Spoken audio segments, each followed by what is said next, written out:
Welcome. You're listening to Ask the Doulas, a podcast where we talk to experts from all over the country about topics related to pregnancy, birth, postpartum, and early parenting. Let's chat. Hello, this is Kristin Revere with Ask the Doulas, and I am excited to chat with Vanda Aubrey today. Vanda is a functional medicine nurse and board-certified nurse coach, specializing in hormone health for moms. Through her signature programs, she helps postpartum and toddler moms reclaim their energy, balance their hormones, and feel like themselves again. Vanda uses a root cause approach that includes functional lab testing, nutrition, and cycle syncing to support lasting transformation. As a mom of 4, she understands firsthand the demands of motherhood and is passionate about making wellness practical and sustainable. Welcome, Vanda. Hey, Kristin. Thank you so much for having me. I'm very excited for our chat today. Yes, it's such an important topic. We're going to be diving into how to prep your body for pregnancy, even if you're still on birth control. Yeah, it's definitely a very important topic and so common that women are on birth control up until the exact time that they want to become pregnant. So that piece is so important because it helps the whole process run smoother. It helps prevent women from falling into extended time period where they're wanting to be pregnant, but they're struggling to get pregnant. And it's something that I'm very passionate about. Yes. And I've had clients experience secondary infertility. So it has been easy to get pregnant the first time, and then they realize that there are some struggles. So I would love to address both those first-time parents planning preconception, but also families that already have children that may be struggling and looking at different options for getting their body and mind ready for the change. Absolutely. So what are your tips? Well, so the first piece that I would give is that for anybody, whether you are on birth control or not, the first thing that I always encourage my clients to look at is, are you fueling your body enough? So this is in general, are you consuming enough calories? You can get a little more specific than that to look at, are we getting enough protein? Are we getting enough healthy fats? But the first thing to look at in general is just the calorie intake, because our body has to have fuel in order to function optimally. And in order for us as women to be able to get pregnant and sustain a healthy pregnancy, it's really important for our body to feel safe and feel like healthiest point, because if our body doesn't feel safe, then it is trying to protect us, kind of allowing us to not get pregnant. So that would be the first thing. Then we can get a little deeper. Once we know that we are fueling our body with enough, we can move ahead and look at things that are a little more specific. First of all, we want to examine, how are your cycles currently? So for someone that is not on birth control, I would recommend, if they're not already familiar with their own cycle, so if they're not tracking and really paying attention to how many days are there in between my cycles. So from day 1 bleeding of this period to day 1 of bleeding of my next period, how long is that window? Because unless you are someone that has intentionally kind of educated yourself on the menstrual cycle and what's normal, and I'm doing air quotes, I know you guys can't see me, but what's normal, we are led to believe that women pretty much all have a 28-day cycle. And it's actually a really small percentage of women that do follow a strictly 28-day cycle. And that is a problem because based on a 28-day cycle, women would ovulate around day 14. Well, ovulation, you have to know when you're ovulating so that you can get pregnant, because there's only about to 6 days a month that you are actually fertile and able to get pregnant as a woman. And I feel like that is something that when we are growing up, when we are being taught, especially some of the only education you got about your menstrual cycle and about preventing pregnancy came from like the traditional school setting. They're at that age and at that stage just trying to terrify you, and you're led to believe that you could get pregnant any day of the month. And that's just simply not true. So I think getting familiar with what your own patterns are is really important, so that when you are ready to take the step of beginning to try to become pregnant, you kind of know when you're ovulating. And through that process of getting to know your own body, you'll also learn how your body lets you know that you are ovulating. And that looks different for everyone. Like some people will experience some like mild cramping or pain on one side of their abdomen or the other. You can always pay attention to things like cervical mucus and basal body temperature. And then, of course, there's testing options to confirm that as well, ovulation testing, if that becomes necessary. For the person that is still on birth control, that knows they want to become pregnant within the next 6 months to a year, even 3 months, my general recommendation is going to be sitting down and looking at what point you feel comfortable coming off of birth control. It's really important that you give your body time between stopping birth control and when you get pregnant, because it's likely going to take your body time to reestablish the communication between your ovaries and your brain.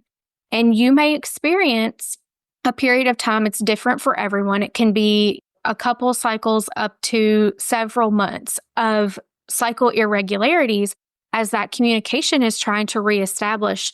And you're not going to know that until you're kind of in the midst of it. So if you have very specific plans of when you would like to become pregnant, if you kind of wait too long to transition off the birth control, that can alter or hinder the plans of when you would like to become pregnant. Absolutely. I was just going to say really understanding your body and your cycle is step one. And you also talked about nourishment and what you can do to fuel your body. So what else do you suggest? So if you kind of have those pieces already dialed in and you are either looking to just be at your peak when you want to become pregnant, or maybe you've already started trying and you're not getting pregnant, we can dig deeper with things like functional testing to really see specifically where your body is at and where you might need some specific supports. So there are 2 functional tests that I like to do with my clients. We can talk about Dutch testing first because that is specifically hormone related. With a Dutch test, you are going to be able to look your estrogen levels, your progesterone levels. We get to look at your cortisol, which is your stress hormone, a lot of other things as well. It's a huge report that you get. But the reason that I like this test is because, yes, you can go a traditional route with your doctor and get blood work done to test your hormones. But that blood draw, when you go to the lab and get that done, is only looking at that one specific point in time. Whereas with a Dutch test, you are actually doing it with dried urine samples throughout a 24-hour period. And I'll give a caveat to that. There's a variety of different Dutch tests that you can run. That is the most common one I use with my clients. But there are other options where you could actually track your cycle for an entire cycle. You would collect these dried urine samples at multiple days throughout a month, up to like 35-ish days. But that allows us to see the hormone fluctuations throughout a period of time.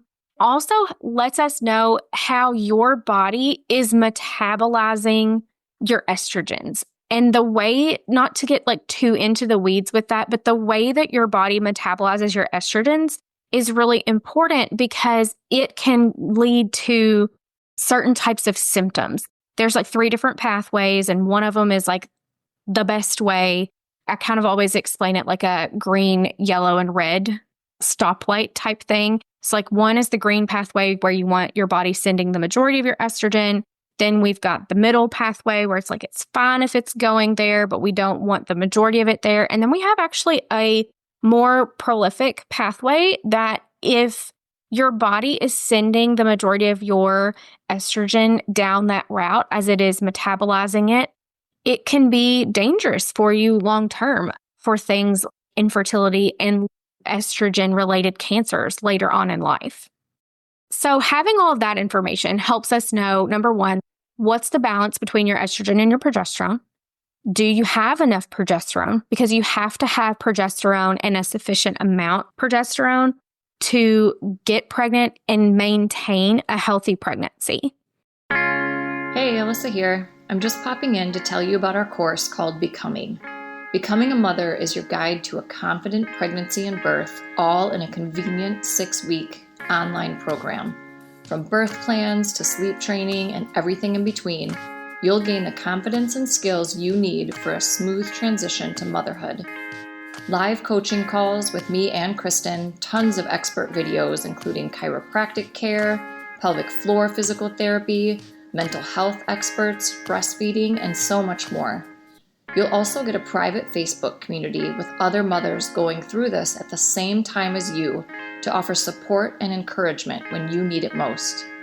If you'd like to learn more about the course, you can email us at info@goldcoastdoulas.com or check it out at thebecomingcourse.com. We would love to see you there.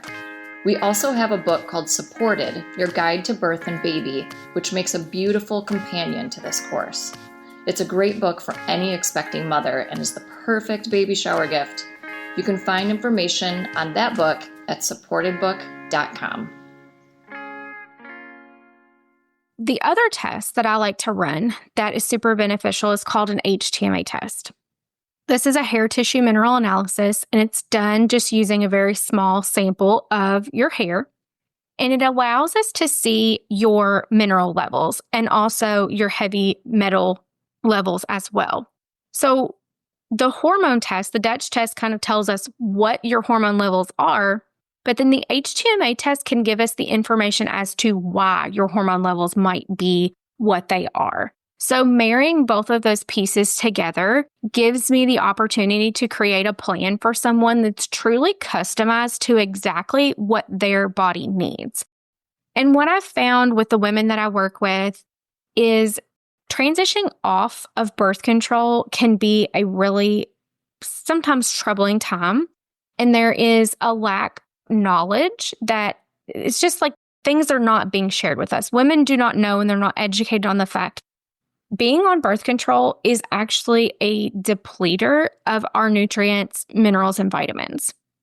So they can come off of birth control thinking like that they're in a healthy state because maybe there's someone that really does prioritize working out and eating healthy and they think they're doing all of the right things. But then for the past several months or several years, however long they've been on the birth control, that birth control has secretly in the background been depleting them of really important nutrients. And as I stated before, our body has to feel safe in order for us to get pregnant. And when we're in a very depleted state, our body doesn't feel safe. Makes sense. Yes. So a lot of the recommendations that we can walk away from testing with it's going to be a combination, really. It's going to be lifestyle changes. So we're going to have conversations about how much are you eating? What types of foods are you eating? What are you doing for your movement? What does your sleep habits look like?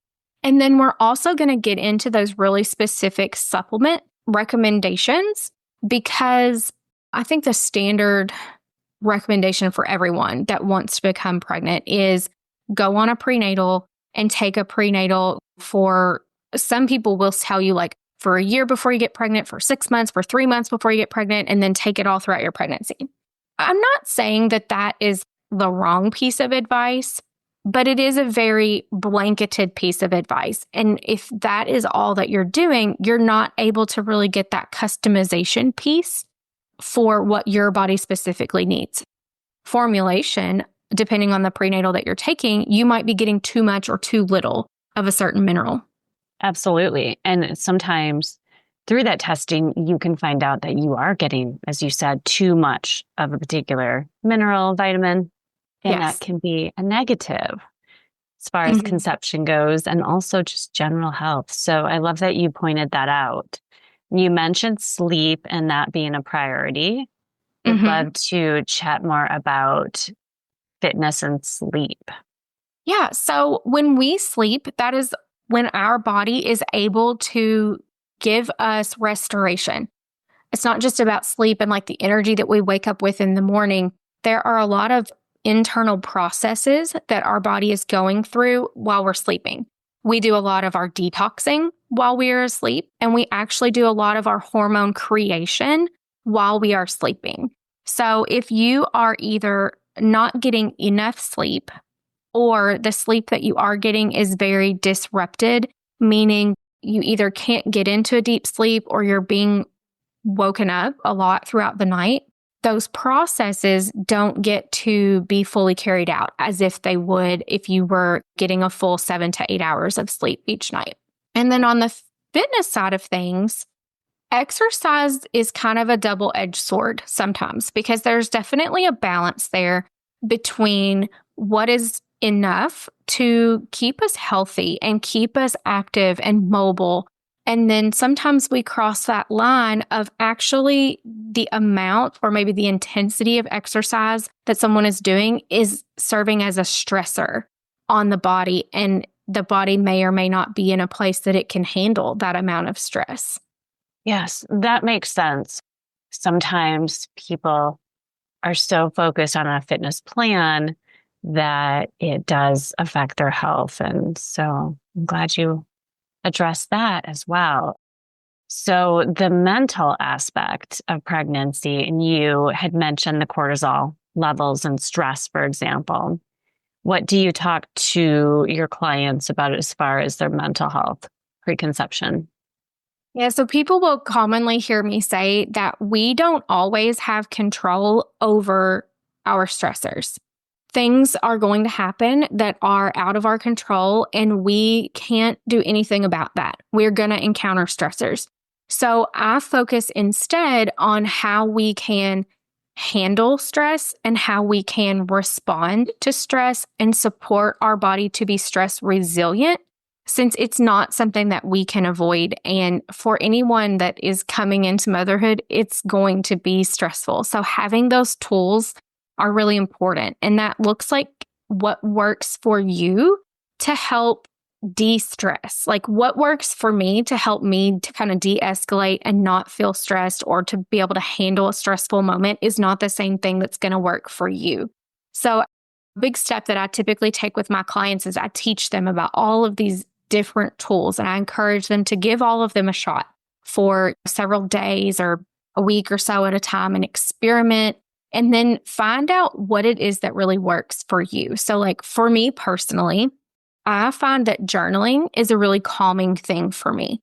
If I can sit down and I can just brain dump everything that I'm worrying about or thinking about, that works really well for me. I like to do it right before bed. If I like get out what is in my brain onto paper, it's so much easier for me to be able to fall asleep and not lay there thinking like, gosh, I've got to remember to do this and I can't forget this tomorrow. I know that I've like written it down and I've got it taken care of. Some other things that I really like to do within the last year or so, I have been dabbling with EFT tapping, which is a woo thing. What it sounds, it's a tapping practice where you are tapping on certain points of like your face and body. It's almost like a form of acupuncture without any like needles or anything. You're just using your fingers to tap on the body. And as you're doing it, you're like talking yourself through different affirmations and beliefs that you're either trying to get rid of or establish.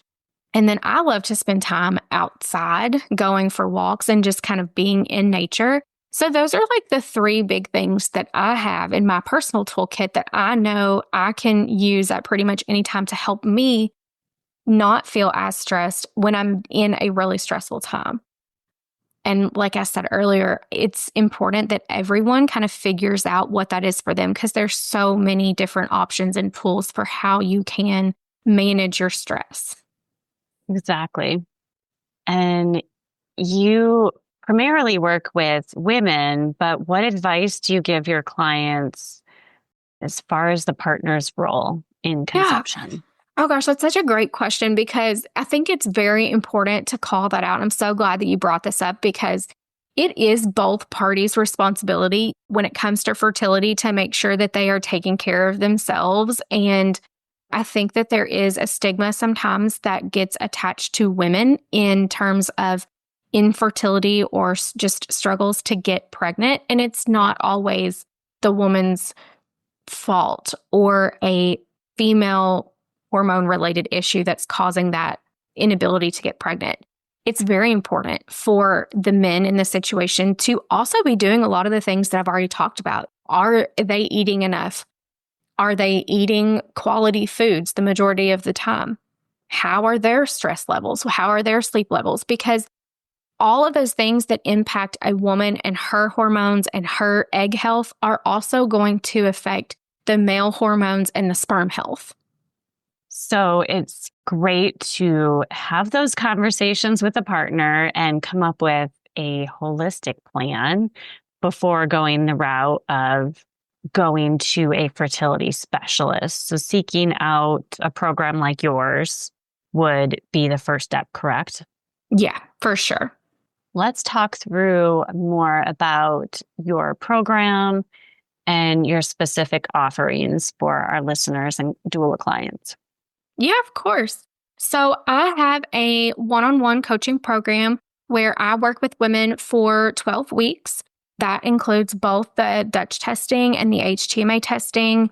We get those results back. And then when we're in that waiting period of like, you've taken your test results or you've taken your test, but we're waiting on the results to come back, we hone in first on those foundational pieces that I've mentioned, things, nutrition, movement, sleep, stress, learning more about your cycle. And then when we get the testing back, we do the customization pieces and we know exactly where you need to focus your attention, which supplements are going to be helpful to bring on board. And then that is carried out over our remaining weeks together. And they have me available to them to ask questions and tweak things along the way. Because sometimes there's more tweaking and more customization that needs to happen. Do you offer specific coaching outside of the program that you offer? I have two additional packages. So I have, or two different options, really. One-on-one, of course, is best for the person that really wants basically me in their back pocket. But then I have a small group that I also run. We only do HTMA testing in that program, and it runs for about 4 weeks. And then at the end of the 4 weeks, you have the option to like get continued support if you need it for longer, want access to me for longer. And you still get the customized recommendations and kind of, I call it a care plan, but it's just from the HTMA testing. It's not, Dutch testing is not included.